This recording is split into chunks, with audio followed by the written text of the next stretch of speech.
Good morning, it's Deacon Dave Lipinski, and may God bless you always. You know, a lot of what people consider success nowadays is driven by numbers, especially in the social media world. How many friends do I have? How many people follow my tweets? How often are my tweets retweeted? It seems to be an affirmation that if a lot of people seem to like something, or a lot of people seem to know you, you're successful, and what you say has a lot of strength. And there's some truth into that. Numbers do tell a story. But often you have to know the backstory to understand the numbers, and numbers can also be misleading. What was that old line? There's lies, damn lies, and statistics for a way of doing things. Pardon the language. This past weekend was a significant weekend for the church in Altoona, Johnstown, and here at Our Lady of Victory. We returned to daily and Sunday Mass. And as we were preparing for this, and it's been taking a while to get to this point, and we had communion services last week and such, Father Dady, Father Jonathan, and I had several conversations on how many people are going to show up and how do we take care of them in a proper manner with safety and with sanitizing and all that.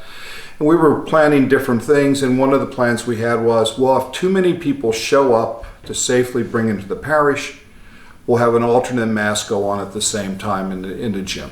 And we made preparations for it. And the good fathers were waiting, and they tell you the truth. We didn't need to do this past weekend.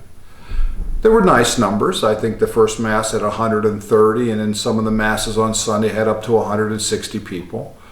But we were able to handle that in the church itself. So our preparations may have seemed to be wasted, but it was good to be ready. Well, if you're looking just at numbers, and you look at the numbers that we normally have for our services, the about 600 people that came here this past weekend would have been considered maybe one Mass. And to some people they can say is, well, they've been away from the Mass for 12 weeks. Why aren't they here? Don't they care anymore? Why didn't they come flocking into the church?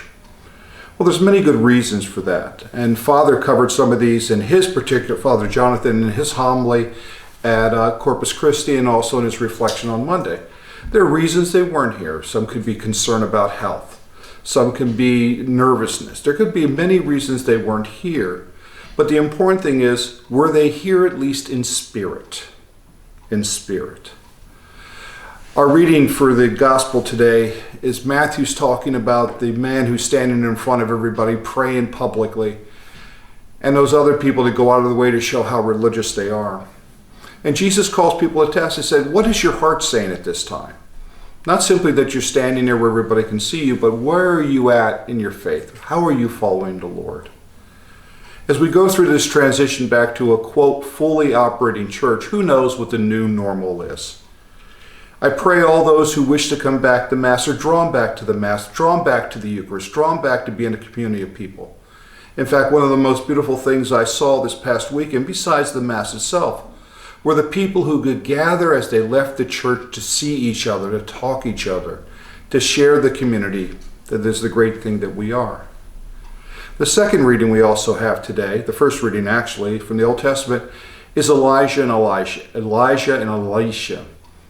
Elisha sees Elijah as the great prophet, and during that succession, he's worried that he can do what he's called to do. Can he pass down the faith like Elijah did? Well, that's a question that's been given to us since Matthew wrote his gospel 2,000 years ago. Each generation needs to pass on the faith to the generation that will follow. This generation we're in now with the pandemic is one that will be unique, or maybe not so unique, in the 2,000 years, where we face difficulties, we've had to adapt, but we still come back and unite as a people of God. With that in mind, I pray you get back to church as soon as you can. I pray we have our community going the way we have before. In fact, I pray our community is even stronger, that we go out to the people and remembering what we did not have now, share that with all we can. May God bless you and keep you all the days of your life.